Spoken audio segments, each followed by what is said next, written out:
저는 윤정희입니다. 올해 55이죠. 지금 이 나이가 되어서야 제 인생을 돌아보게 되는데 참 아이러니하다는 생각이 듭니다. 한때 저는 이 나라에서 가장 화려한 호텔의 총지배인이었거든요. 사람들이 저를 부르는 별명이 있었어요. 호텔 여왕이라고 말이죠. 그 시절을 생각해보면 지금도 가슴이 두근거립니다. 매일 아침 6시면 눈을 떴어요. 샤워를 마치고 정장을 차려입고 거울 앞에 서면 그 안에 비친 제 모습이 자랑스러웠습니다. 어깨를 쭉 펴고 당당하게 걸어 나가는 제 모습을 보면서 오늘도 완벽하게 해내자라고 다짐했죠. 호텔 로비에 들어서면 직원들이 일제히 고개를 숙였어요. 안녕하십니다, 총지배인님. 그 인사 소리가 얼마나 듣기 좋았는지 몰라요. 저는 그들 한 명 한 명의 이름을 다 알고 있었습니다. 김 대리는 어머니가 편찮으시고 박 과장은 아이가 곧 대학에 들어간다는 것까지 말이에요. 그래서 더욱 존경받을 수 있었던 것 같아요. 외국 손님들이 와서 컴플레인을 걸 때면 저는 직접 나가서 해결했습니다. 유창한 영어로 대화하며 문제를 풀어나가는 모습을 보고 직원들은 감탄했어요. 역시 우리 총지배인님은 다르다면서 말이죠. 그런 순간들이 얼마나 뿌듯했는지 지금 생각해도 미소가 지어집니다. 하지만 그 모든 영광이 하루아침에 무너져 버렸어요. 1997년 IMF 외환위기가 터진 거죠. 그 전까지만 해도 저는 세상이 제 발밑에 있다고 생각했습니다. 호텔 사업이 잘 되니까 부동산 투자도 하고 주식도 했어요. 남편과 함께 더 큰 꿈을 꾸며 사업을 확장했죠. 여보, 우리 이제 정말 성공한 것 같아. 남편이 웃으며 말했을 때 저도 그렇게 생각했어요. 하지만 그게 함정이었습니다. 모든 것이 거품처럼 한순간에 사라져버렸거든요. 투자했던 부동산 가격이 폭락했어요. 주식도 휴지 조각이 되었죠. 그런데 정말 치명적인 건 호텔마저 문을 닫게 된 거였습니다. 외국 자본이 들어와서 인수합병을 하면서 저는 그만 자리에서 물러나야 했어요. 그 순간의 충격은 지금도 생생해요. 마치 하늘이 무너지는 것 같았습니다. 사무실에서 마지막 짐을 싸며 나올 때 직원들이 모두 나와서 인사를 해주었어요. 몇몇은 울고 있었죠. 총지배인님, 정말 수고 많으셨습니다. 그 말을 들으니까 눈물이 핑 돌았어요. 하지만 저는 참았습니다. 마지막까지 당당한 모습을 보여주고 싶었거든요. 그 후로 인생이 완전히 달라졌어요. 한때 수십 명의 직원을 거느리며 호텔을 운영하던 제가 이제는 작은 원룸에서 혼자 살게 되었습니다. 남편은 그 충격과 스트레스를 견디지 못하고 병이 나기 시작했어요. 처음엔 가벼운 감기인 줄 알았는데 점점 심해지더니 결국은 남편이 세상을 떠난 날 저는 장례식장에서 혼자 앉아 있었어요. 과거에 알던 사람들은 거의 오지 않았습니다. 성공했을 때만 친구였던 사람들이 대부분이었거든요. 그때 정말 뼈저리게 느꼈어요. 인간관계라는 게 얼마나 허무한 건지 말이에요. 딸 수민이는 법대에 다니고 있었는데 저에게 연락을 거의 하지 않았어요. 아마 제가 실패한 모습을 보기 싫었던 것 같습니다. 아니면 창피했을 수도 있고요. 이해해요. 한때 자랑스러웠던 엄마가 이렇게 몰락한 모습을 보는 게 쉽지 않았을 테니까요. 이제 저는 아침에 일어나도 할 일이 없었어요. 거울을 봐도 예전처럼 당당한 모습이 아니라 초라하고 늙어 보이는 여자만 보였습니다. 정장 대신 편한 옷을 입고 구두 대신 운동화를 신고 나가게 되었죠. 길에서 예전에 알던 사람을 만나면 고개를 돌렸어요. 인사하기가 부끄러웠거든요. 하지만 저는 포기하지 않으려고 애썼습니다. 작은 아르바이트라도 해서 생계를 유지해야 했어요. 마트에서 계산원도 하고 카페에서 아르바이트도 했습니다. 처음엔 정말 힘들었어요. 손님들이 반말을 하거나 무시하는 듯한 태도를 보일 때마다 가슴이 아팠거든요. 내가 왜 이런 일을 해야 하지? 그런 생각이 머릿속을 계속 맴돌았어요. 하지만 살아야 했습니다. 자존심도 중요하지만 현실도 받아들여야 했거든요. 그렇게 몇 년이 흘렀습니다.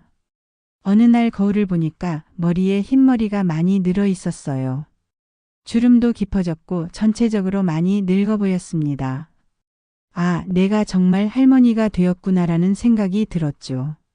그런데 이상하게도 그 순간 마음이 조금 편해졌어요. 과거에 대한 집착을 조금씩 내려놓게 되었거든요. 지금 제가 살고 있는 동네는 예전에 살던 강남과는 완전히 달라요. 조용한 주택가인데 이웃 사람들이 정말 따뜻합니다. 아침에 나가면 안녕하세요 하고 인사해주고 가끔 반찬도 나눠주시거든요. 처음엔 어색했는데 이제는 그런 소소한 정이 좋아졌어요.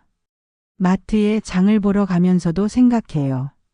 예전에는 백화점 식품관에서 비싼 수입 식품만 사 먹었는데 이제는 할인 스티커가 붙은 상품을 골라가며 삽니다. 처음엔 서글펠다고 생각했는데 지금은 그런 것도 나름의 재미가 있어요. 같은 상품이라도 더 저렴하게 살 수 있는 방법을 찾는 거죠. 요즘 저는 주로 혼자 시간을 보냅니다. 책도 읽고 드라마도 보고 가끔 산책도 나가요. 예전처럼 바쁘지 않으니까 여유가 생겼어요. 하지만 가끔은 정말 외로울 때가 있습니다. 특히 저녁 시간에 혼자 밥을 먹을 때면 말이에요. 그런 날이면 창밖을 바라보며 생각해요. 내 인생이 정말 끝난 걸까? 아직 55인데 너무 일찍 포기하는 건 아닌가 싶기도 하고요. 하지만 뭘 할 수 있을지도 막막했습니다. 나이도 있고 요즘 세상은 너무 빠르게 변해서 따라가기 힘들거든요. 그래도 제 마음속 어딘가에는 아직도 호텔 여왕이었던 그때의 자존심이 남아 있어요. 가끔 혼자 있을 때면 거울을 보며 예전처럼 어깨를 펴고 당당한 표정을 지어봅니다. 그러면 잠시나마 예전의 저로 돌아간 기분이 들어요. 하지만 현실은 냉혹했습니다. 저는 더 이상 호텔 여왕이 아니었어요. 그냥 평범한 아니 평범하지도 못한 55살 여자일 뿐이었습니다. 그렇게 하루하루를 버텨가며 살고 있을 때 뜻밖의 기회가 찾아왔어요. 어느 날 아침 핸드폰이 울렸습니다. 모르는 번호였는데 받아보니 지역문화센터에서 온 전화였어요. 혹시 윤정혜 씨시죠? 저희 문화센터에서 와인 강좌를 새로 개설하려고 하는데 강사를 찾고 있습니다. 처음엔 잘못 걸린 줄 알았어요. 제가 와인 강좌라니요. 하지만 이야기를 들어보니 예전 호텔에서 제가 와인 소믈리에 자격증을 가지고 있다는 정보를 어디서 들었다는 거였어요. 조건은 그리 좋지 않습니다만 그래도 관심이 있으시다면. 솔직히 망설여졌어요. 와인이라는 건 저에게는 과거의 화려했던 시절을 상징하는 것이었거든요. 호텔에서 VIP 고객들을 상대로 와인 테이스팅 행사를 열고 비싼 와인들을 소개하던 그 시절 말이에요. 지금의 제가 그런 일을 할 수 있을까 싶었습니다. 하지만 생각해보니 달리 할 일도 없었어요. 그리고 오랜만에 제 전문 분야를 살릴 수 있는 기회이기도 했죠. 한번 만나서 이야기해 볼까요? 문화센터는 우리 동네에서 버스로 20분 거리에 있었어요. 건물은 그리 크지 않았지만 깔끔하고 아늑한 느낌이었습니다. 센터장님이 나와서 반갑게 맞아주셨어요. 윤정희 선생님, 정말 반갑습니다. 사실 와인 강좌를 오래전부터 계획했는데 마땅한 강사를 찾지 못해서 고민이었거든요. 센터장님은 50대 초반의 차분한 여성분이었는데 이야기를 나눠보니 정말 진심으로 좋은 프로그램을 만들고 싶어 하시는 게 느껴졌어요. 수강료는 한 달에 30만 원 정도인데 강사료는 그중 절반을 드릴 수 있습니다. 많지 않아서 죄송해요. 예전 호텔에서 받던 월급에 비하면 정말 적은 돈이었지만 지금의 저에게는 소중한 수입이었어요. 그리고 무엇보다 오랜만에 제 전문성을 인정받는다는 느낌이 좋았습니다. 언제부터 시작하면 될까요? 첫 수업 날이 다가왔어요. 오랜만에 사람들 앞에 서게 된다는 생각에 떨렸습니다. 옷장에서 제일 괜찮은 정장을 꺼내 입고 머리도 단정하게 묶었어요. 거울을 보니 예전 모습은 아니지만 그래도 강사다운 모습은 되는 것 같았습니다. 자, 그럼 시작해 볼까요? 강의실에는 10명 정도의 수강생들이 앉아 있었어요. 대부분 40대에서 60대 사이의 분들이었는데 다들 호기심 어린 눈빛으로 저를 바라보고 있었습니다. 안녕하세요, 여러분. 저는 윤정희입니다. 앞으로 8주 동안 와인의 세계로 여러분을 안내하게 될 강사예요. 목소리를 낼 때 약간 떨렸지만 점점 안정감을 찾아갔어요. 역시 한번 익힌 기술은 완전히 사라지지 않는 것 같았습니다. 와인이라고 하면 어렵게 생각하시는 분들이 많은데 사실 와인은 삶을 더 풍요롭게 만들어주는 친구 같은 존재입니다. 수강생들이 고개를 끄덕이며 집중하는 모습을 보니 가슴이 두근거렸어요. 오랜만에 느끼는 설렘이었습니다. 사람들 앞에서 제 지식을 나누고 그들이 관심 있게 들어주는 이 순간이 얼마나 소중한지 새삼 깨달았어요.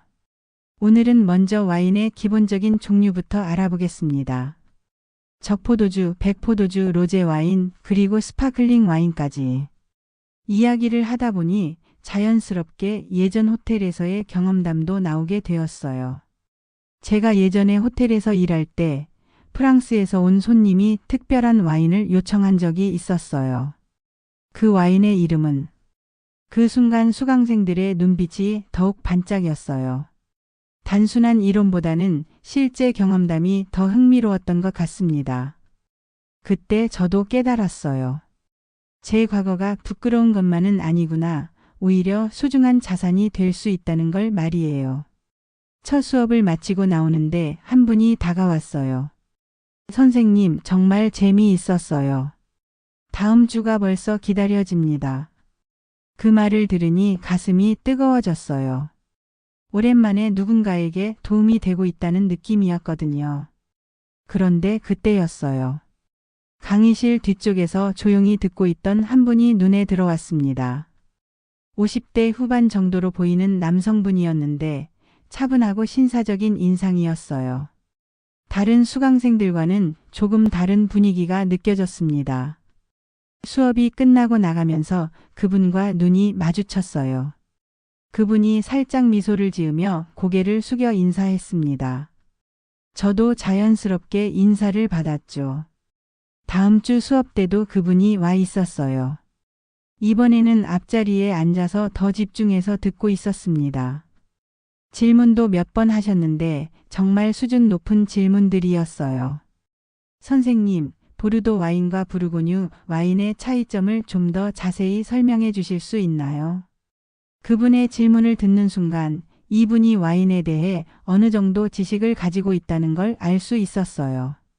초보자들을 위한 강좌인데 왜 오셨을까 궁금했습니다. 수업이 끝나고 나가려는데 그분이 다가왔어요. 안녕하세요. 저는 김도연입니다. 항상 좋은 강의 감사합니다. 김도연이라는 이름을 듣는 순간 왜인지 낯익은 느낌이 들었어요. 어디서 들어본 이름 같기도 하고. 하지만 확실하지 않았습니다. 감사합니다. 그런데 와인에 대해 이미 많이 아시는 것 같은데 왜 이런 기초 강좌를 들으시는지 궁금해요. 김도연 씨는 잠깐 머뭇거리는 듯 하더니 대답했어요. 그냥 새로운 걸 배우고 싶어서요. 그리고 선생님의 강의가 정말 좋더라고요. 말끝을 약간 흐리는 모습이 인상적이었어요. 뭔가 더 말하고 싶은 게 있는 것 같기도 하고. 하지만 굳이 캐묻지는 않았습니다. 그날부터 김도연 씨와 수업 후에 간단한 대화를 나누게 되었어요. 이야기해보니 은퇴한 항공사 기장이라고 하더라고요. 30년 넘게 비행기를 몰았습니다. 세계 곳곳을 다니면서 다양한 와인도 맛보게 되었고요. 그래서 와인에 대해 그렇게 잘 아시는군요. 그런데 선생님처럼 체계적으로 배운 적은 없어서요. 그래서 이렇게 수업을 듣게 되었습니다. 김도연 씨와 이야기를 나누다 보면 시간 가는 줄을 몰랐어요. 비행기 기장답게 세계 여러 나라의 이야기도 해주고 각 나라의 와인 문화에 대해서도 설명해 주셨거든요. 저 역시 호텔에서의 경험담을 들려주고요. 하지만 가끔 김도연 씨가 말을 하다가 멈추는 순간들이 있었어요. 뭔가 더 하고 싶은 말이 있는 것 같은데 주저하는 모습이었습니다. 선생님은 예전에 어느 호텔에서 일하셨다고 했죠. 네, 그런데 왜 그러세요? 아니에요, 그냥 궁금해서요. 이상했어요. 왜 그런 질문을 하는 걸까요? 하지만 그때는 단순한 호기심이라고 생각했습니다. 몇 주가 지나면서 저는 와인 강좌를 하는 것이 정말 즐거워졌어요. 오랜만에 제 전문성을 발휘할 수 있고 수강생들도 만족해하니까 보람도 느꼈거든요. 특히 김도연 씨와의 대화는 제게 큰 위안이 되었습니다. 하지만 동시에 마음 한구석이 쓸쓸하기도 했어요. 이렇게 소소한 일상이 좋긴 하지만 예전에 화려했던 시절을 완전히 잊을 수는 없었거든요. 가끔 혼자 집에 돌아가면서 생각해요. 내가 정말 이대로 살아가는 게 맞을까? 하지만 현실적으로 달리 할 수 있는 일이 없었어요. 나이도 있고 요즘 같은 세상에 새로운 일을 찾기는 어렵잖아요. 그래도 와인 강좌라도 할 수 있게 된 것만 해도 감사하다고 생각하려고 했습니다. 그런데 김도연 씨를 보면서 조금씩 다른 감정이 생기기 시작했어요. 이 나이에 무슨 감정이냐고 하실 수도 있겠지만 사람의 마음이라는 게 나이로만 정해지는 건 아니잖아요. 김도연 씨와 저는 문화센터 근처 카페에 가서 차를 마시곤 했어요. 처음에는 와인에 대한 이야기만 나누었는데 점점 개인적인 이야기도 하게 되었습니다. 선생님은 가족이 어떻게 되세요? 김도연 씨가 조심스럽게 물어봤을 때 저는 잠깐 망설였어요. 제 현재 상황을 말하기가 쉽지 않았거든요.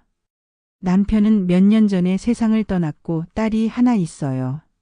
변호사인데 바쁘다고 연락을 잘 안 해요. 그러시군요. 외로우시겠어요.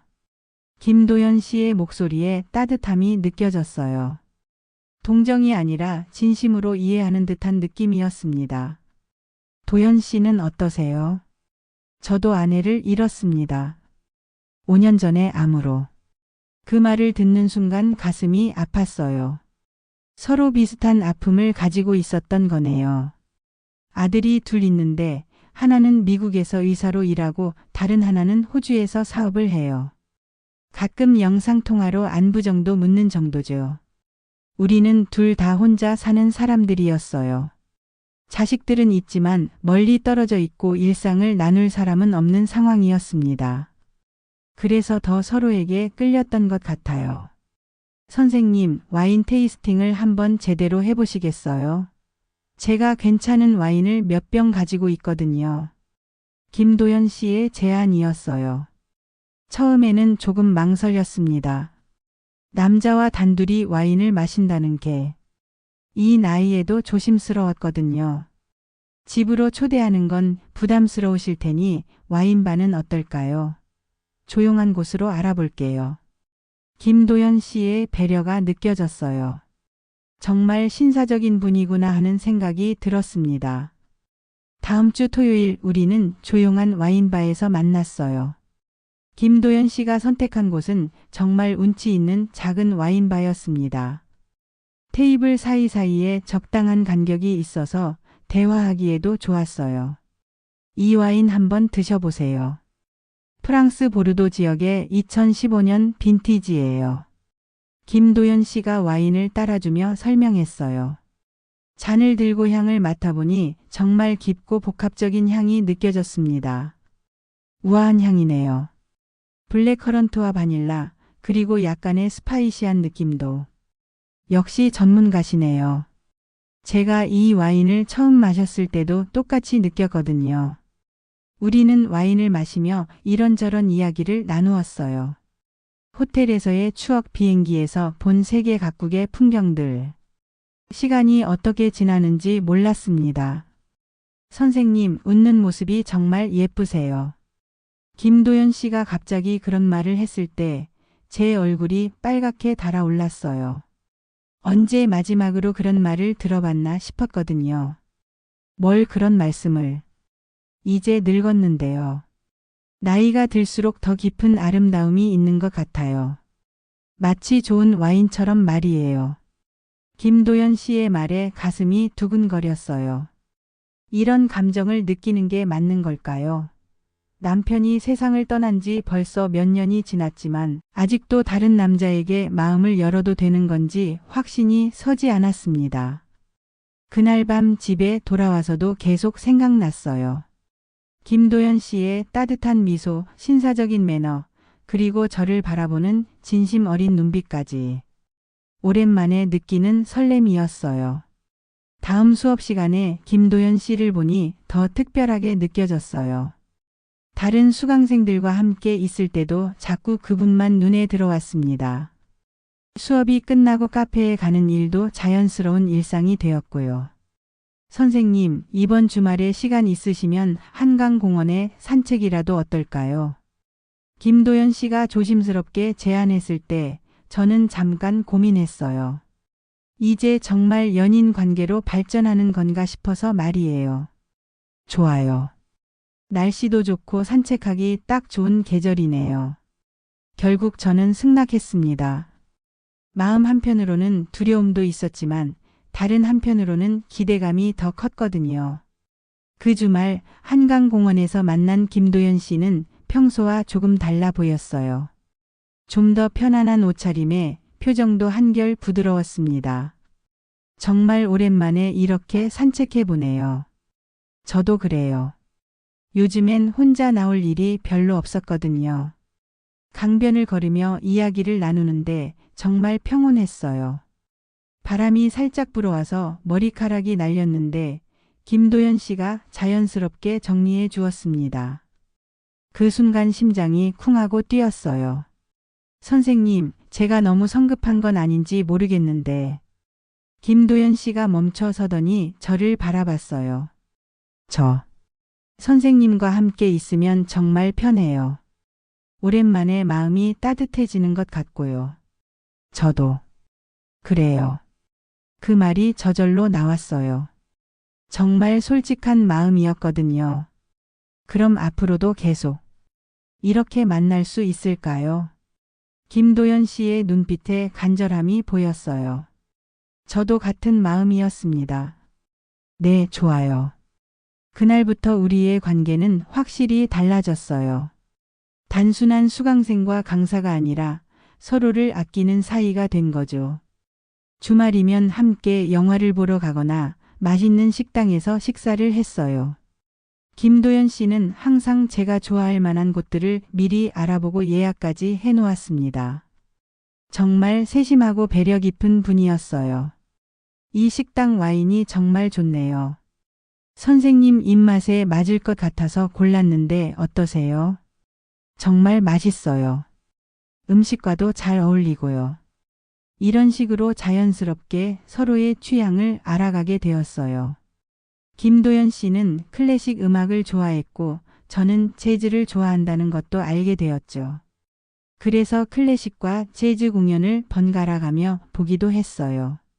하지만 가끔씩 불안한 마음이 들기도 했어요. 내가 지금 제대로 하고 있는 걸까? 하는 생각 말이에요. 남편에 대한 죄책감도 있었고 나이 든 사람이 이런 연애를 해도 되는 건지 확신이 서지 않았거든요. 어느 날 밤 김도연 씨와 헤어져서 집에 돌아오는 길에 그런 생각이 많이 들었어요. 지하철에서 젊은 연인들을 보니까 괜히 위축되는 기분이었습니다. 내가 너무 철없는 건 아닐까? 하지만 집에 들어가서 김도연 씨가 보내준 문자를 보면 그런 생각이 사라졌어요. 오늘도 즐거웠습니다. 선생님 덕분에 요즘 하루하루가 행복해요. 푹 쉬세요. 이런 문자를 받으면 마음이 포근해졌어요. 정말 오랜만에 느끼는 행복이었습니다. 그런데 어느 날 김도연 씨와 대화를 나누다가 이상한 점을 발견했어요. 선생님이 일했던 호텔. 그 호텔 이름이 뭐였다고 했죠? 왜 그러세요? 갑자기 호텔 이름을 묻는 건. 그냥. 예전에 그 호텔에 가본 적이 있는 것 같아서요. 김도연 씨가 말끝을 흐렸어요. 또 그런 모습이네요. 뭔가 더 말하고 싶은데 주저하는 듯한. 혹시 제가 일할 때 만난 적이 있나요? 글쎄요. 워낙 오래된 일이라. 확실하지 않다는 듯이 대답했지만 왜인지 석연치 않았어요. 하지만 크게 신경 쓰지는 않았습니다. 중요한 건 지금이니까요.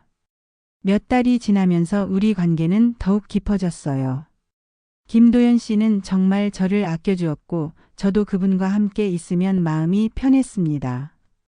오랜만에 누군가와 내 마음을 나눌 수 있다는 게 얼마나 소중한 일인지 깨달았어요. 선생님, 저희 이제 연인 사이라고 봐도 되는 거죠? 김도연 씨가 어느 날 조심스럽게 물어봤을 때 저는 고개를 끄덕였어요. 네, 그런 것 같아요. 그 말을 하는 순간 얼굴이 빨갛게 달아올랐지만 마음은 정말 행복했습니다. 이 나이에도 이런 설렘을 느낄 수 있다는 게 신기하기도 하고 감사하기도 했어요. 하지만 한편으로는 걱정도 되었어요. 특히 딸 수민이에게 어떻게 말해야 할지 말이에요. 수민이는 아버지가 돌아가신 후 더욱 저에게 차갑게 굴었는데 제가 새로운 사람을 만난다고 하면 어떤 반응을 보일지 예상이 안 되었거든요. 수민이한테는 언제 소개해 줄 생각이세요? 김도연 씨가 물어봤을 때 저는 솔직히 말했어요. 아직은 어려울 것 같아요. 수민이가 저에게 좋지 않은 감정을 가지고 있거든요. 그래도 언젠가는 말씀드려야 하지 않을까요? 그렇긴 하지만 좀 더 시간을 두고 생각해 볼게요. 사실 저는 수민이의 반응이 두려웠어요. 그 아이가 저를 어떻게 볼지, 또 김도연 씨를 어떻게 받아들일지. 하지만 그런 걱정들도 김도연 씨와 함께 있으면 잠시 잊혀졌어요. 그분과 함께 보내는 시간들이 정말 소중했거든요. 오랜만에 웃을 수 있게 되었고 하루하루가 기대되기 시작했습니다. 어느 날 저녁 김도연 씨와 함께 산책을 하다가 벤치에 앉아 쉬고 있을 때였어요. 선생님, 정말 행복해요. 저도요. 그때 김도연 씨가 제 손을 잡았어요. 따뜻하고 든든한 손이었습니다. 마치 모든 걱정을 다 안아줄 것 같은 느낌이었어요. 앞으로도 계속 함께해요. 네, 그럴게요. 그 순간 정말 행복했어요. 과거의 아픔들도 잠시 잊고 미래에 대한 걱정도 내려놓을 수 있었습니다. 지금 이 순간만으로도 충분히 감사했어요. 하지만 행복한 시간이 오래가지 않을 거라는 걸 그때는 몰랐습니다. 곧 충격적인 진실이 기다리고 있다는 것도 말이에요. 김도연 씨와 사귀기 시작한 지 3개월 정도 되었을 때 딸 수민이가 갑자기 연락을 했어요. 엄마, 시간 있으면 만날 수 있어요? 수민이의 목소리가 평소와 달랐어요. 뭔가 심각한 일이 있는 것 같은 느낌이었습니다. 무슨 일이야? 갑자기. 그냥. 오랜만에 얼굴 보고 싶어서요. 이번 주말에 시간 어때요? 수민이가 먼저 만나자고 한 적은 정말 오랜만이었어요. 그래서 더욱 궁금했습니다. 혹시 무슨 좋은 일이라도 있는 건가 싶기도 하고요. 약속 장소는 강남의 조용한 카페였어요. 수민이가 정한 곳인데 예전에 제가 자주 가던 곳이기도 했습니다. 아마 그 시절을 기억하고 있는 것 같았어요. 카페에 들어가니 수민이가 이미 와서 기다리고 있었습니다. 몇 달 만에 보는 딸의 모습은 여전히 날카로워 보였어요. 변호사답게 정장을 단정하게 입고 머리도 깔끔하게 올린 모습이었습니다. 엄마, 여기 앉으세요. 수민이의 표정이 굳어 있었어요. 뭔가 좋지 않은 이야기를 할 것 같은 예감이 들었습니다. 요즘 어떻게 지내세요? 그냥 평범하게 지내고 있어. 문화센터에서 와인 강좌도 하고 있고. 아, 그거 들었어요. 와인 강좌 말이에요. 수민이가 제 말을 끊었어요. 그리고 잠깐 망설이더니 말을 이어갔습니다. 엄마, 혹시 요즘 누군가 만나고 계신 건 아니에요? 그 질문을 듣는 순간 심장이 쿵 했어요. 어떻게 알았을까요? 제가 김도연 씨를 만나고 있다는 걸 수민이가 알고 있다는 건가요? 왜 그런 질문을 하니? 대답해 주세요. 정말 중요한 문제거든요. 수민이의 목소리에 강한 확신이 느껴졌어요. 이미 다 알고 있다는 듯한 느낌이었습니다. 그게 문화센터에서 만난 분이 있긴 해. 좋은 분이야. 그분 이름이 김도연 씨죠. 수민이가 정확히 김도연 씨 이름을 말하는 순간 저는 깜짝 놀랐어요. 어떻게 알았니? 엄마, 그 사람. 믿으면 안 돼요. 수민이의 눈빛이 차가웠어요. 단순한 질투나 걱정이 아니라 뭔가 확실한 근거가 있다는 듯한 표정이었습니다. 무슨 소리니? 도연 씨는 정말 좋은 분이야. 신사적이고 따뜻하고. 엄마, 깨어나세요. 그 사람이 누군지 아세요? 수민이가 목소리를 높였어요.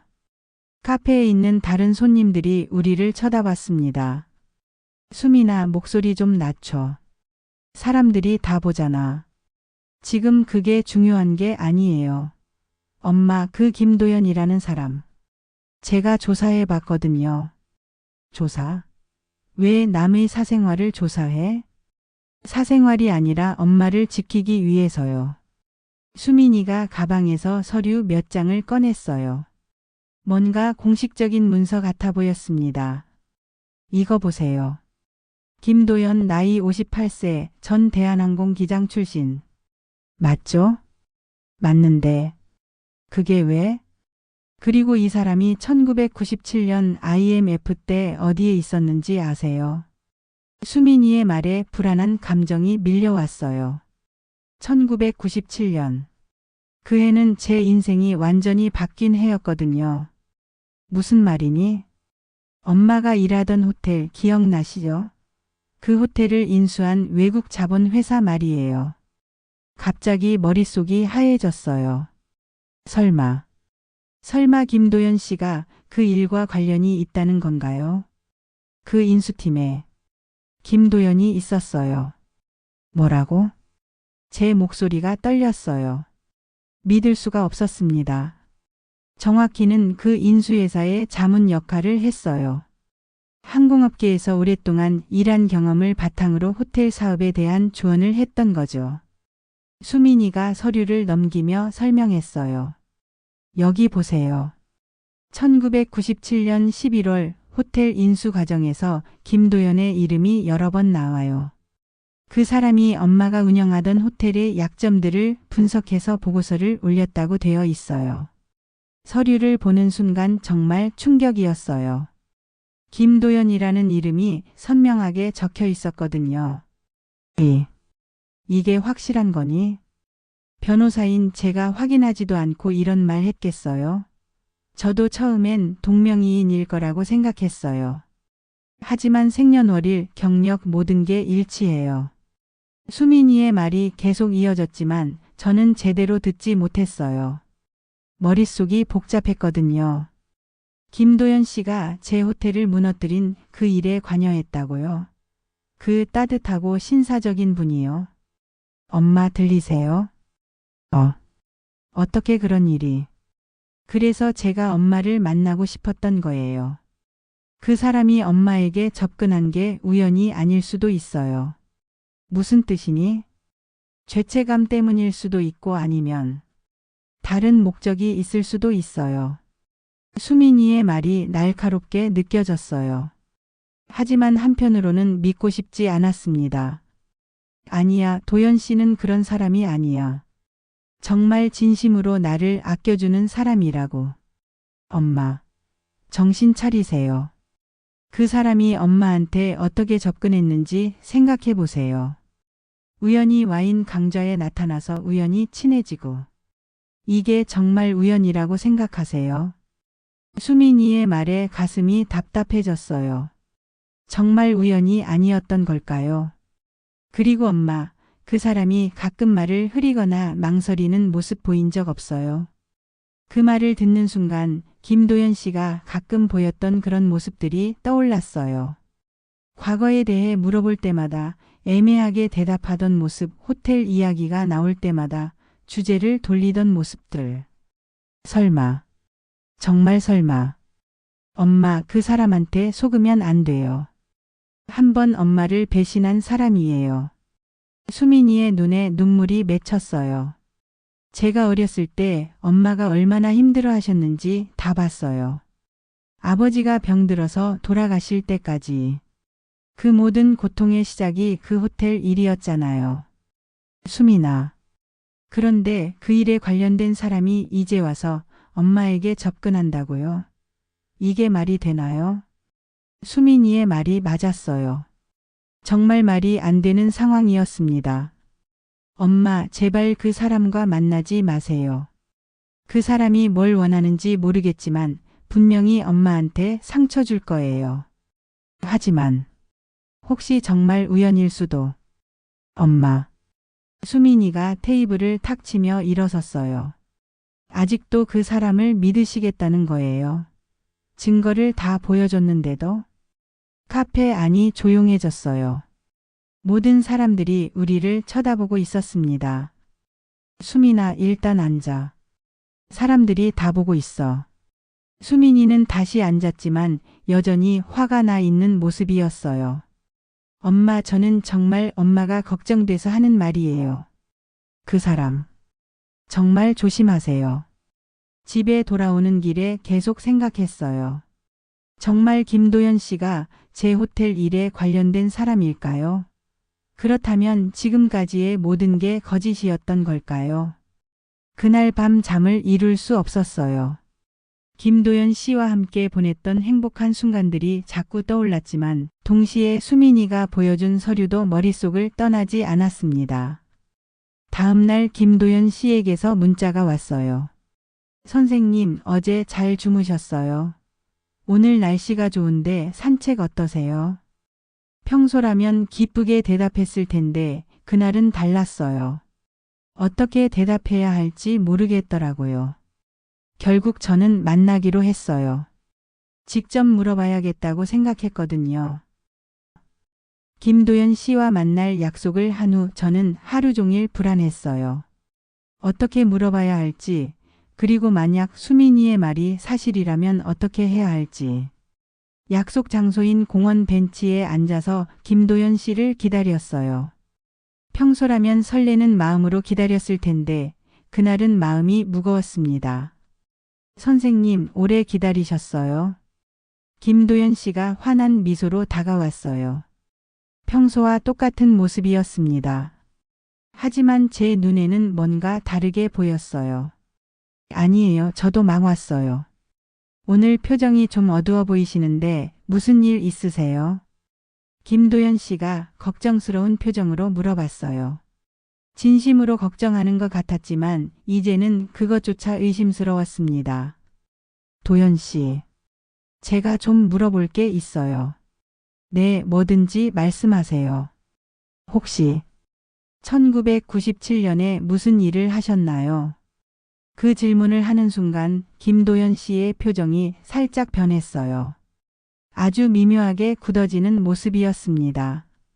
1997년이요. 그때는 항공사에서 일하고 있었죠. 그것 말고 다른 일은 없었나요? 김도연 씨가 잠깐 망설였어요. 그 모습을 보니 정말 뭔가 숨기고 있다는 확신이 들었습니다. 선생님, 왜 갑자기 그런 옛날 이야기를? 대답해 주세요. 정말 중요한 문제거든요. 제 목소리가 떨렸어요. 대답을 듣기 무서우면서도 꼭 들어야 한다는 생각이 들었습니다. 김도연 씨가 깊게 한숨을 쉬었어요. 혹시 알게 되신 건가요? 그 말을 듣는 순간 모든 게 확실해졌어요. 수민이의 말이 사실이었던 거죠. 정말 그 일에 관련되어 있었던 거예요. 선생님, 대답해 주세요. 제가 소리를 질렀어요. 공원에 있던 다른 사람들이 쳐다봤지만 그때는 그런 것도 신경 쓸 수 없었습니다. 김도연 씨가 고개를 떨궜어요. 네, 맞습니다. 그 대답을 듣는 순간 세상이 무너지는 느낌이었어요. 지금까지 함께 보낸 시간들이 모두 거짓이었다는 생각에 가슴이 너무 아팠습니다. 어떻게 그럴 수가 있어요? 선생님, 제발 들어주세요. 저에게도 사정? 무슨 사정이 있다고 남의 인생을 망가뜨린 거예요. 김도연 씨가 벤치에서 일어나서 제 앞에 무릎을 꿇었어요. 정말 죄송합니다. 그때 제가 어리석었어요. 왜 그런 일에 관여했어요? 그리고 왜 지금 제 앞에 나타난 거예요? 그때 제 가족을 지키기 위한 선택이었어요. 김도연 씨의 목소리가 떨렸어요. 눈에는 눈물이 맺혀 있었습니다. 1997년 IMF 때 항공사도 구조조정이 있었어요. 저도 해고 대상이었고, 아내는 임신 중이었고 첫째 아들은 아직 어렸거든요. 그래서요. 그때 지인을 통해 부업 제안을 받았어요. 호텔 사업에 대한 자문을 해달라고. 항공업계 경험을 살려서 서비스업에 대한 조언을 해달라는 거였죠. 김도연 씨가 고개를 들어 저를 바라봤어요. 처음에는 단순한 컨설팅인 줄 알았어요. 하지만 나중에 알고 보니 그 회사들이 호텔을 인수하려는 계획이었던 거죠. 그럼 그때 그만둬야 했잖아요. 그러고 싶었어요. 하지만 이미 계약서에 사인을 했고 선금도 받은 상태였거든요. 그리고 무엇보다 그 돈이 너무 필요했어요. 김도연 씨의 고백이 계속되었어요. 제가 작성한 보고서가 선생님 호텔의 약점들을 분석한 내용이었어요. 재정 상태, 운영 방식, 직원 현황. 모든 걸 자세히 조사해서 보고했습니다.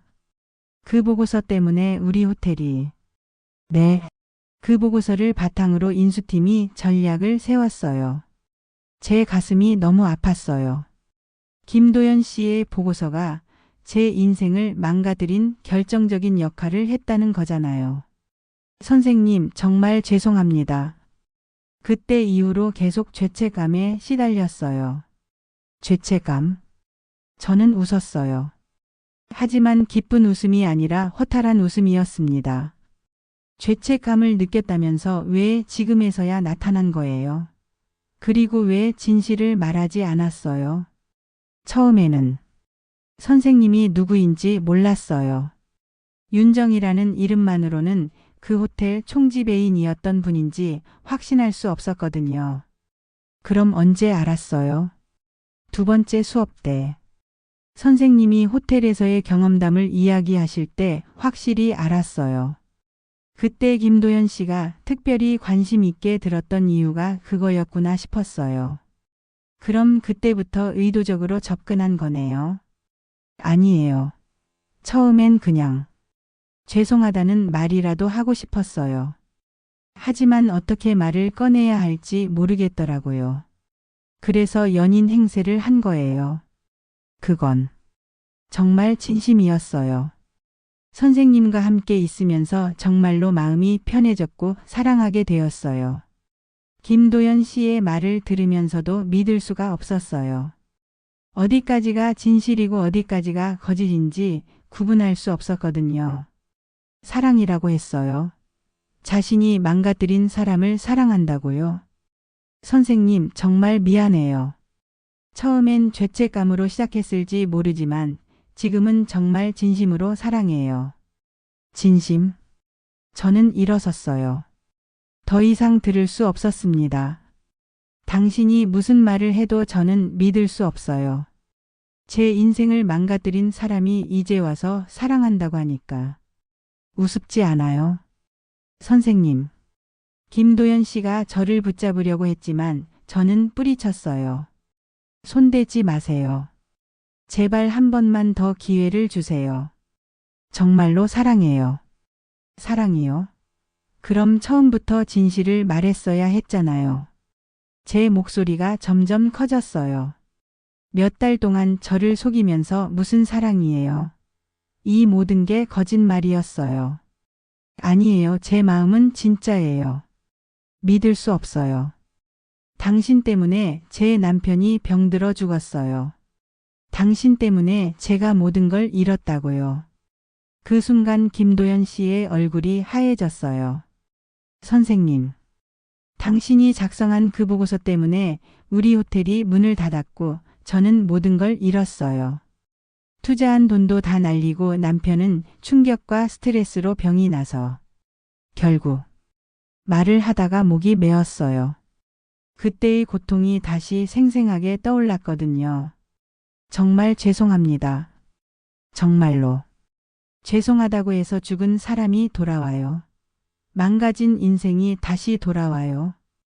김도연 씨가 더 이상 대답하지 못했어요. 그저 고개만 떨구고 있었습니다. 그리고 지금까지 저를 속인 것도 용서할 수 없어요. 만약 정말 죄책감을 느꼈다면 처음부터 진실을 말했어야 했어요. 그때는 말할 용기가 없었어요. 용기가 없었다고요? 그럼 저와 연인이 되는 것은 용기가 있었던 거예요. 저는 더 이상 참을 수 없었어요. 당신을 다시는 보고 싶지 않아요. 앞으로 제 앞에 나타나지 마세요. 선생님, 제발. 그만해요. 저는 뒤돌아서 걸어가기 시작했어요.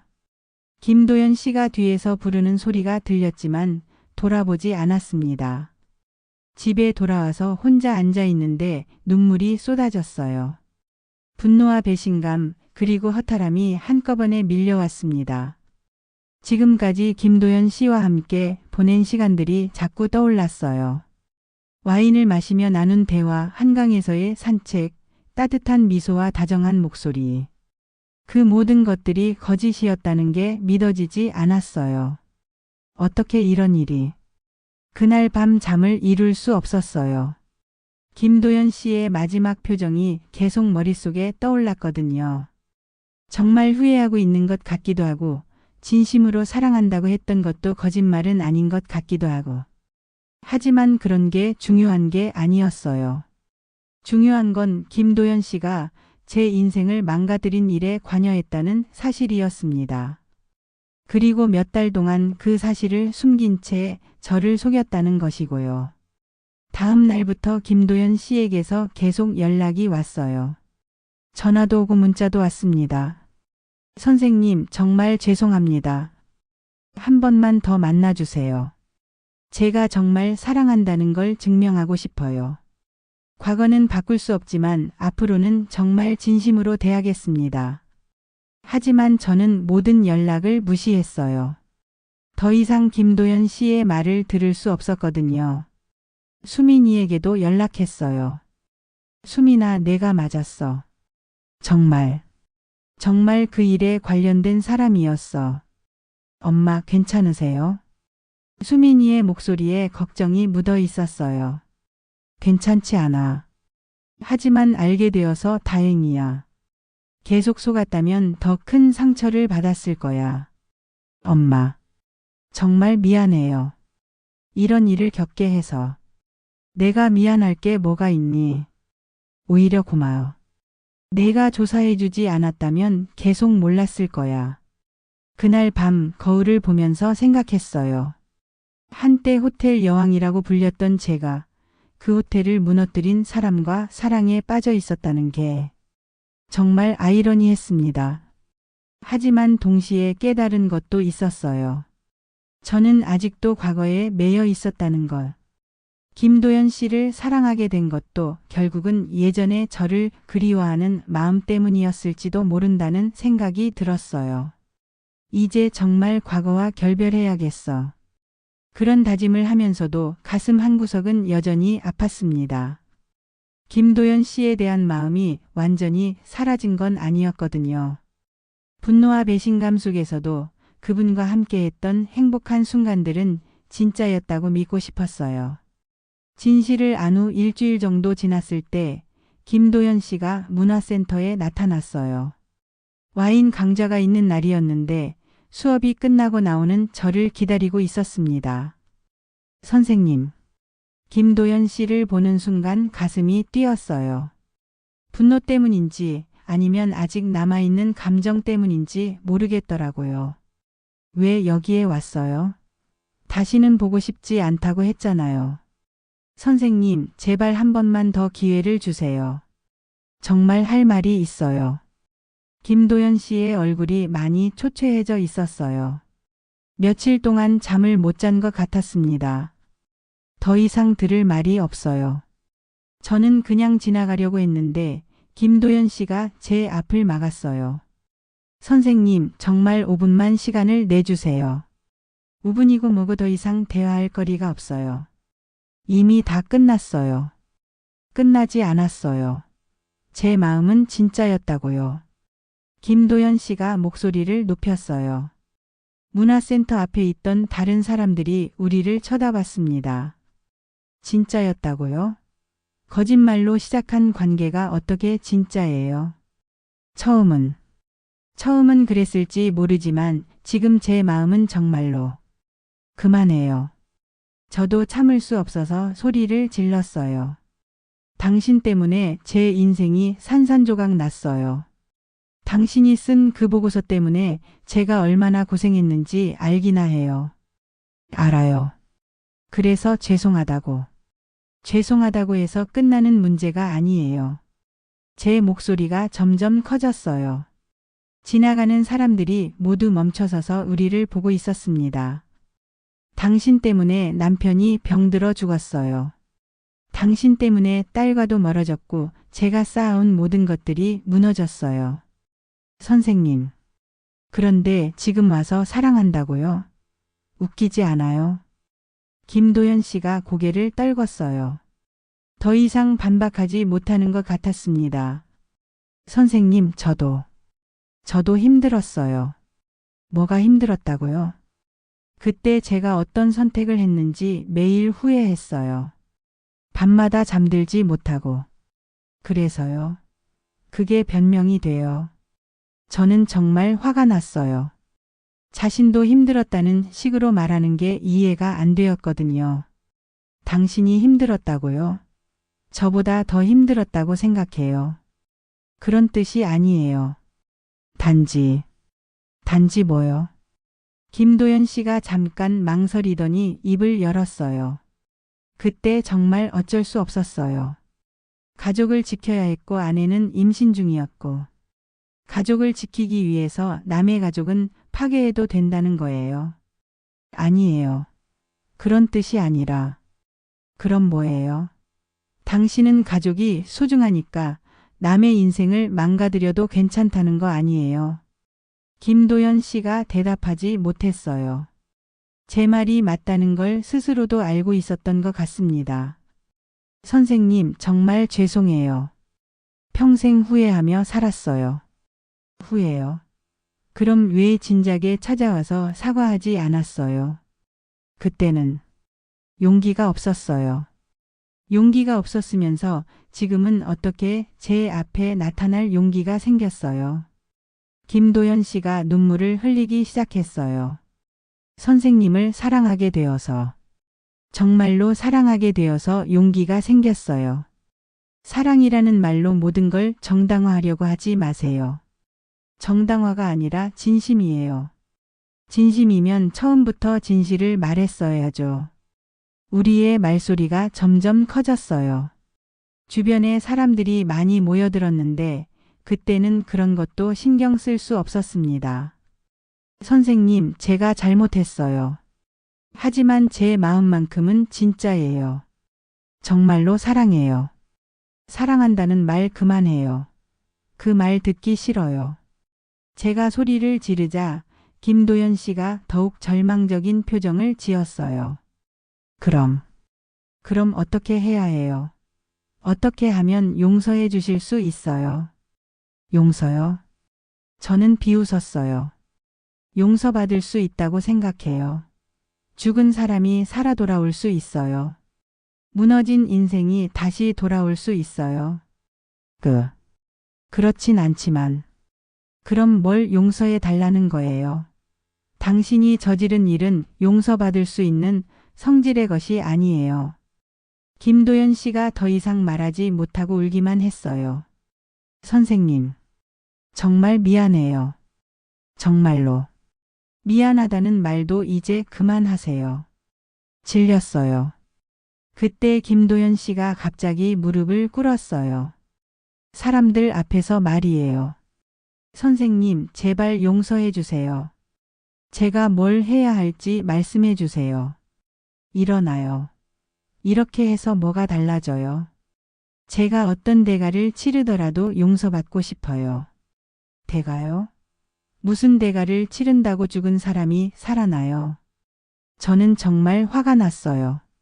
이런 식으로 동정을 얻으려고 하는 것 같아서 더욱 역겨웠습니다. 일어나요. 이런 식으로 해결될 일이 아니에요. 하지만 김도연 씨는 계속 무릎을 꿇고 있었어요. 선생님, 저 없이는 살 수 없어요. 정말로 사랑해요. 사랑이면 다 되는 줄 아세요? 사랑으로 과거가 지워지는 줄 아세요? 지워지지 않는다는 걸 알아요. 하지만 앞으로라도 뭐요? 앞으로는 다르게 할 거라고요? 김도연 씨가 고개를 끄덕였어요. 네, 정말 진심으로 선생님을 사랑하겠어요. 평생 죄를 갚는 마음으로. 죄를 갚는 마음으로 사랑한다고요? 저는 더욱 화가 났어요. 그게 사랑이에요. 죄책감이랑 사랑을 구분하지 못하는 거예요. 아니에요. 처음은 죄책감이었을지 모르지만 지금은 정말로. 그만해요. 저는 더 이상 들을 수 없었어요. 당신 때문에 제가 이렇게 추락했어요. 한때 호텔 여왕이라고 불렸던 제가 이제는 문화센터에서 시간 강사나 하면서 겨우 먹고 사는 신세가 되었어요. 제 목소리가 떨렸어요. 그동안 참았던 분노와 억울함이 모두 쏟아져 나왔습니다. 당신이 쓴 그 보고서가 얼마나 정확했는지 아세요? 우리 호텔의 약점을 너무 잘 파악해서 인수팀이 완벽하게 공격할 수 있었어요. 선생님. 그래서 저희는 아무것도 할 수 없었어요. 당신이 알려준 약점들을 모두 공격당하니까 속수무책이었어요. 김도연 씨의 얼굴이 점점 하얘져 갔어요. 그 결과가 뭔지 아세요? 제 남편이 충격을 받아서 병이 생겼어요. 스트레스성 질병이었는데 점점 악화되더니 결국 말을 하다가 목이 메었어요. 결국 죽었어요. 당신 때문에. 선생님. 정말 죄송해요. 죄송하다고 살아나요. 죄송하다고 제 인생이 다시 돌아와요. 저는 더 이상 참을 수 없어서 돌아서기 시작했어요. 다시는 제 앞에 나타나지 마세요. 보기 싫어요. 선생님. 김도연 씨가 뒤에서 불렀지만 저는 돌아보지 않았어요. 더 이상 그 사람과 같은 공간에 있을 수 없었거든요. 그날 밤 집에 돌아와서 혼자 앉아 있는데 온몸이 떨렸어요. 분노 때문인지 슬픔 때문인지 모르겠더라고요. 아마 둘 다였을 거예요.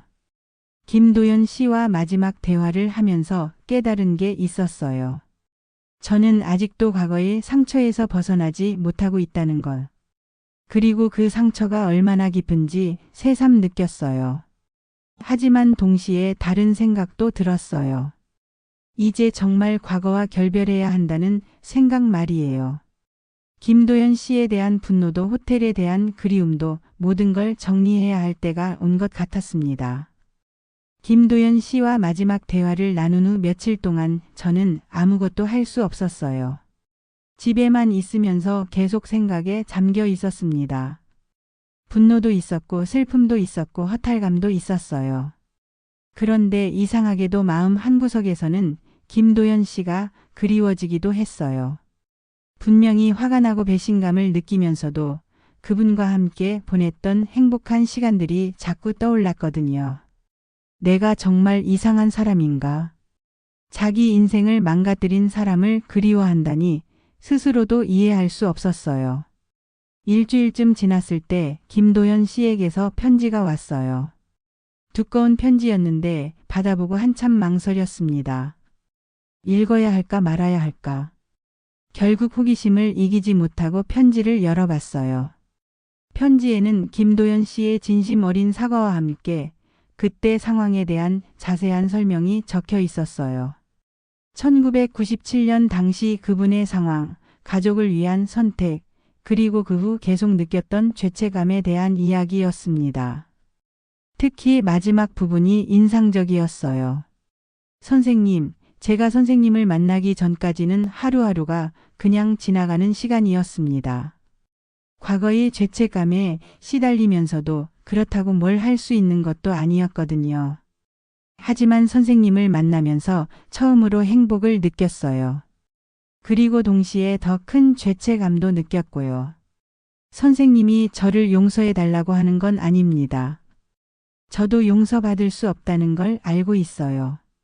다만 제 마음만큼은 진심이었다는 걸 알아주셨으면 해요.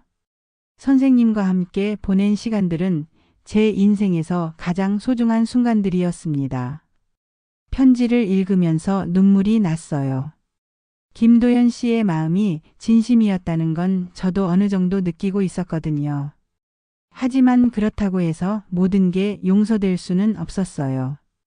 며칠 더 고민한 끝에 저는 김도연 씨에게 연락을 했어요. 마지막으로 정리하고 싶은 말이 있었거든요. 한 번만 더 만나요. 마지막으로 할 말이 있어요. 김도연 씨는 즉시 대답했어요.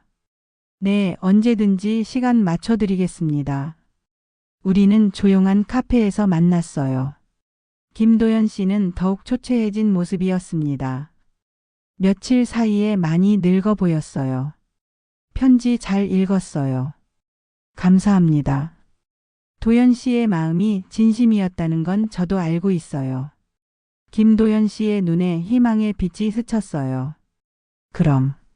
하지만 그렇다고 해서 우리가 다시 예전으로 돌아갈 수는 없어요. 희망의 빛이 금세 사라졌습니다. 선생님. 도연 씨, 저는 결정했어요. 우리 관계는 여기까지예요. 김도연 씨가 고개를 떨궜어요. 하지만 제가 이 결정을 내리는 이유를 말씀드리고 싶어요. 저는 깊게 숨을 들이쉬었어요. 도연 씨를 만나면서 깨달은 게 있어요. 저는 아직도 과거에 매여 있었다는 것.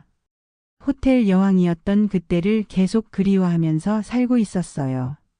선생님.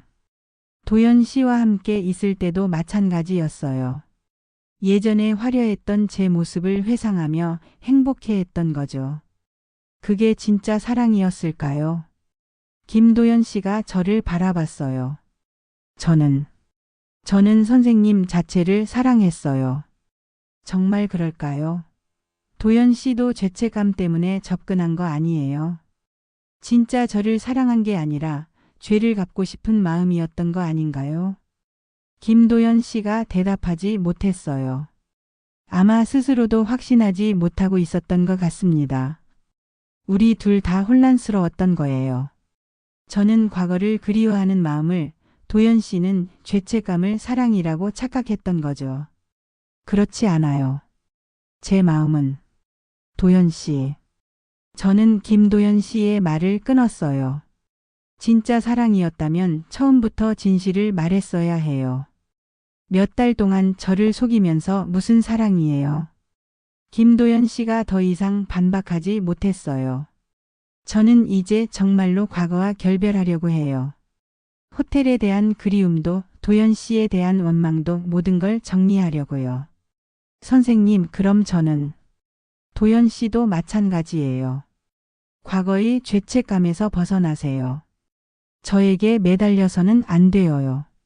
제 목소리에 단호함이 느껴졌을 거예요. 우리가 함께 있으면 서로에게 상처만 줄 뿐이에요. 저는 도연 씨를 볼 때마다 과거의 아픈 기억이 떠오를 거고 도연 씨는 저를 볼 때마다 죄책감에 시달릴 거예요. 하지만 그게 건강한 관계일까요?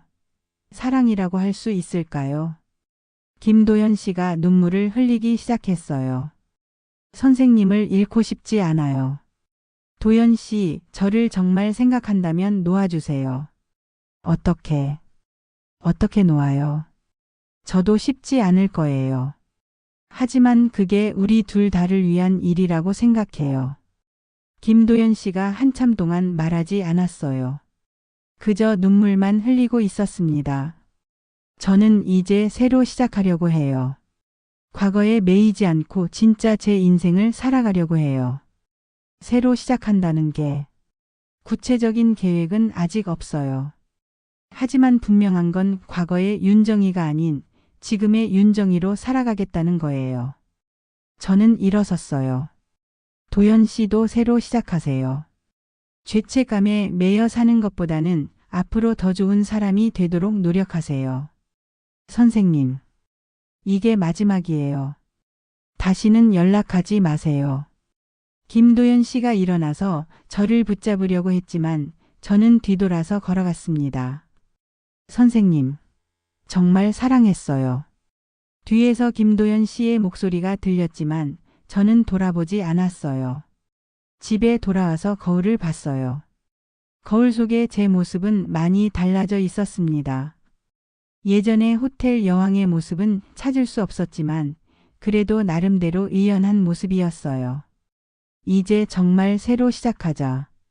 그날 밤부터 저는 구체적인 계획을 세우기 시작했어요. 문화센터 강의만으로는 한계가 있으니까 다른 방법을 찾아보기로 했습니다.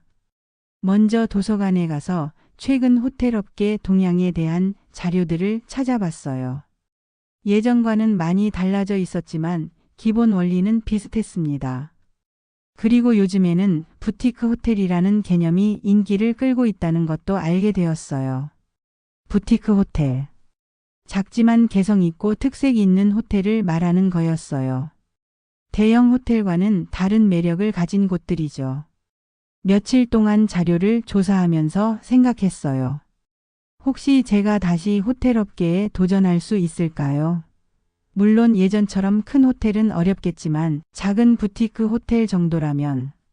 하지만 현실적으로 자금이 문제였어요.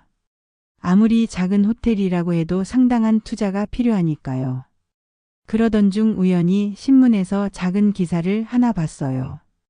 정부에서 소상공인 창업 지원 프로그램을 확대한다는 내용이었습니다. 특히 서비스업 분야에 대한 지원을 늘린다고 되어 있더라고요. 혹시 호기심에 관련 기관에 문의해 봤어요. 그랬더니 정말로 숙박업에 대한 창업 지원 프로그램이 있다는 거예요. 물론 까다로운 심사를 거쳐야 하지만 가능성은 있었습니다. 신청 자격은 어떻게 되나요? 관련 업계 경력이 있으면 유리합니다. 그리고 구체적인 사업 계획서를 제출해야 하고요. 전화를 끊고 나서 가슴이 두근거렸어요. 오랜만에 느끼는 설렘이었습니다. 하지만 동시에 두려움도 있었어요. 내가 정말 다시 할 수 있을까? 나이도 있고 한번 실패한 경험도 있고. 하지만 포기하기에는 아직 이른 것 같았어요. 그날 밤 잠들기 전에 다짐했어요. 한 번 더 도전해보자. 이번에는 정말 제 이름으로, 제 힘으로. 예전처럼 화려하지는 않아도 제가 직접 만든 작은 호텔을 운영해보고 싶었어요. 그래서 진짜 호텔 여왕이라는 이름을 되찾고 싶었습니다. 물론 쉽지 않을 거라는 걸 알고 있었어요. 하지만 김도연 씨와의 일을 겪으면서 깨달은 게 있었습니다.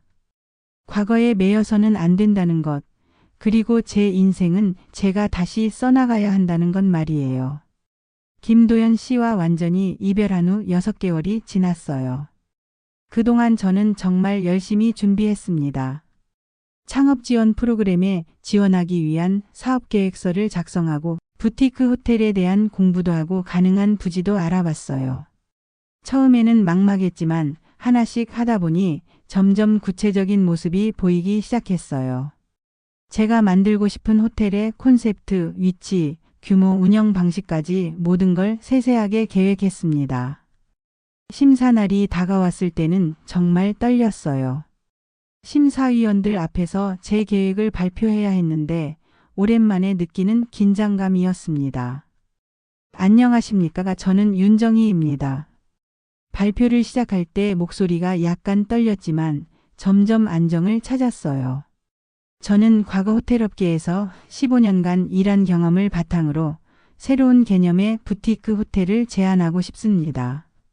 제가 구상한 호텔은 추억과 힐링을 테마로 한 곳이었어요. 중년층과 시니어층을 주요 타겟으로 편안하고 따뜻한 분위기의 호텔을 만들고 싶었습니다. 요즘 젊은 층을 겨냥한 호텔은 많지만 중년층 이상을 위한 호텔은 부족합니다. 저는 이 빈틈을 메우고 싶어요. 심사위원들이 관심 있게 들어주었어요. 특히 제 경험담을 들려드릴 때 더욱 집중하는 모습이었습니다. 과거의 실패 경험도 중요한 자산이라고 생각합니다. 그때의 교훈을 바탕으로 더 나은 호텔을 만들 수 있을 거라 확신해요. 발표를 마치고 나왔을 때 후련했어요. 최선을 다했으니까 결과는 받아들이자는 마음이었습니다. 일주일 후 결과 통보가 왔어요. 축하드립니다. 선정되셨습니다. 그 말을 듣는 순간 눈물이 났어요. 정말 오랜만에 누군가로부터 인정받는 느낌이었거든요. 지원금은 많지 않았지만 작은 부티크 호텔을 시작하기에는 충분했어요. 저는 조용한 주택가에 있는 작은 건물을 임대해서 개조하기 시작했습니다. 공사 기간 동안 정말 바빴어요. 직접 현장에 나가서 세세한 부분까지 체크했습니다. 벽지 하나, 조명 하나까지 모두 제가 직접 선택했어요. 사장님, 이렇게 하시면 너무 힘드실 텐데요. 인테리어 업체 사장님이 걱정해 주셨지만 저는 괜찮았어요. 오히려 이런 과정이 즐거웠거든요. 괜찮아요. 제가 직접 해야 제 마음에 드는 호텔이 나올 것 같아요. 객실은 총 8개로 작았지만 하나하나 정성스럽게 꾸몄어요. 각 방마다 다른 테마로 해서 개성을 살렸습니다. 추억의 방, 힐링의 방, 로맨스의 방 등등 말이에요. 특히 로비는 정말 신경 써서 만들었어요. 편안한 소파와 따뜻한 조명, 그리고 한쪽 벽면에는 와인 셀러까지 만들었습니다. 문화센터에서 배운 와인 지식을 활용해서 손님들에게 와인 서비스도 제공할 계획이었어요.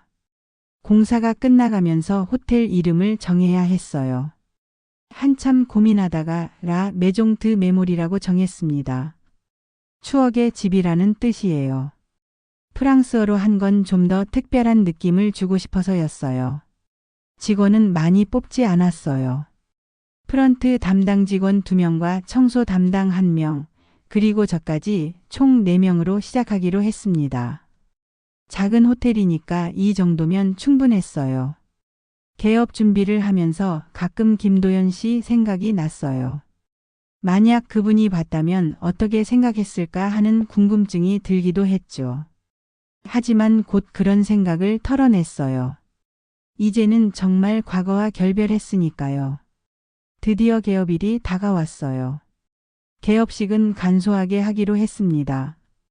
몇몇 지인들과 동네 분들을 초대해서 작은 파티를 열었어요.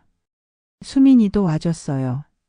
그동안 소원했던 사이였는데 제가 새로 시작하는 걸 보고 마음을 열어준 것 같았어요. 엄마 정말 대단해요. 이 나이에 새로 창업하다니. 늦었지만 그래도 해보고 싶었어. 호텔이 정말 예뻐요. 엄마 취향이 고스란히 느껴져요. 수민이의 칭찬을 들으니 뿌듯했어요. 개업식 날 저녁 혼자 로비에 앉아서 와인 한 잔을 마셨어요. 조용한 호텔 안에서 혼자 있으니까 감회가 새로웠습니다. 정말로 해냈구나. 몇 년 전만 해도 이런 일이 가능할 거라고 생각하지 못했어요. 하지만 지금 제 앞에는 제가 직접 만든 호텔이 있었습니다. 그때 문득 창밖을 보니까 누군가가 서 있었어요. 가로등 아래 있어서 잘 보이지 않았는데 뭔가 낯익은 실루엣이었습니다. 혹시 하는 마음에 밖으로 나가봤지만 이미 그 사람은 사라지고 없었어요. 아마 제 착각이었을 거예요. 다음 날부터 본격적인 영업이 시작되었어요. 처음엔 손님이 많지 않았지만 점점 소문이 나면서 예약이 들어오기 시작했습니다. 특히 중년 부부들이 많이 찾아왔어요. 조용하고 편안한 분위기를 좋아하시더라고요. 사장님, 여기 정말 좋네요. 마치 집에 온 것 같아요. 와인 서비스도 훌륭하고 무엇보다 따뜻한 느낌이 마음에 들어요. 손님들의 칭찬을 들을 때마다 보람을 느꼈어요. 정말 제가 만들고 싶었던 호텔의 모습이었거든요. 한 달 정도 지났을 때 예상보다 경영 상황이 좋았어요. 입소문이 나면서 예약도 계속 들어왔고 재방문하는 손님들도 생겼습니다. 어느 날 저녁 로비에서 업무를 보고 있는데 한 손님이 다가왔어요. 사장님, 혹시 윤정혜 사장님 맞으시죠? 네, 맞습니다. 저는 호텔 업계 전문 잡지에서 나온 기자입니다. 사장님 호텔에 대한 기사를 쓰고 싶어서 왔어요. 정말 놀라웠어요. 제 작은 호텔이 잡지에 소개될 정도라니요. 어떤 기사인가요? 중년 창업 성공 사례로 소개하고 싶어요. 요즘 시니어 창업이 화제거든요. 기자와 인터뷰를 하면서 지난 시간들을 되돌아봤어요. 호텔 여왕이었던 시절부터 몰락, 그리고 다시 일어서기까지의 과정을 이야기했습니다. 정말 드라마틱한 인생이시네요. 다시 호텔 업계에 도전하실 때 두렵지 않으셨나요? 두려웠죠. 하지만 더 두려운 건 아무것도 하지 않고 후회하며 사는 것이었어요. 기사가 나간 후 호텔이 더 유명해졌어요. 예약 문의도 많이 들어왔고 견학을 오는 분들도 있었습니다. 6개월이 지났을 때 저는 정말 뿌듯했어요. 작지만 제 이름으로 만든 호텔을 성공적으로 운영하고 있었거든요. 어느 날 저녁 평소처럼 로비에서 일을 하고 있는데 문득 창밖을 봤어요. 또 누군가가 서 있는 것 같았습니다. 이번에는 확실히 보려고 밖으로 나갔어요. 멀리서 한 남자가 호텔을 바라보고 있었는데 가로등 빛에 비친 그 모습이 김도연 씨? 확실하지는 않았지만 그분 같았어요. 하지만 제가 다가가려고 하니까 그 사람은 곧 사라져버렸습니다. 혹시 정말 김도연 씨였을까요? 제 호텔을 보러 온 걸까요? 하지만 저는 굳이 확인하려고 하지 않았어요. 설령 그분이었다고 해도 이제 제게는 중요하지 않았거든요. 저는 다시 호텔 안으로 들어가서 업무를 계속했어요. 내일도 손님들을 맞이할 준비를 해야 했으니까요. 거울을 보니 제 얼굴에 미소가 지어져 있었어요. 진짜 행복한 미소였습니다. 내 인생은 이제 내가 다시 쓰는 거야. 그날 밤 잠들기 전에 혼자 중얼거렸어요. 과거의 호텔 여왕이 아닌 지금의 윤정희로서 새로운 이야기를 써나가고 있다는 생각에 가슴이 뿌듯했습니다. 창밖으로는 제 호텔의 간판이 보였어요. 라 메종 드 메모리라는 글자가 따뜻한 빛을 내고 있었습니다. 제가 직접 만든 추억의 집이었어요. 이제 시작일 뿐이었지만 저는 확신했어요. 제 인생의 진짜 이야기는 지금부터 시작된다는 걸 말이에요. 끝까지 시청해 주셔서 고맙습니다. 이 이야기가 마음에 남으셨다면 구독과 알림 설정 꼭 부탁드려요. 다음 편에서 뵙겠습니다.